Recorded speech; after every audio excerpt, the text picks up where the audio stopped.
Guys, പണ്ട് corona virus scripted ആണ്, നമ്മളെ കൊല്ലാൻ വേണ്ടി ബിൽ ഗേറ്റ്സ് പിന്നെ കുറേ ഇല്ലുമിനാറ്റി തെണ്ടികൾ ഒക്കെ കൂടി ഉണ്ടാക്കിയതെന്ന് പറഞ്ഞപ്പോൾ ആരും വിശ്വസിച്ചില്ല.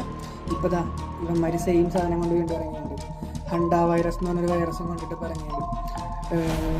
ഏതൊരു കപ്പലിൽ സ്റ്റാർട്ട് ചെയ്തിട്ട് ഇപ്പോൾ 6 പേര് അങ്ങോട്ട് മരിച്ചു. ഏകദേശം 13 കൺട്രീസിൽ ഇത് സ്പ്രെഡായിട്ടുണ്ട്. ഓക്കെ, എലികളിൽ നിന്നാണ് ഈ രോഗം വരുന്നത്. ഇത് സ്ക്രിപ്റ്റഡാന്ന് പറയാൻ കാരണം, please watch these videos, okay, then you will understand. Everything is scripted, bro.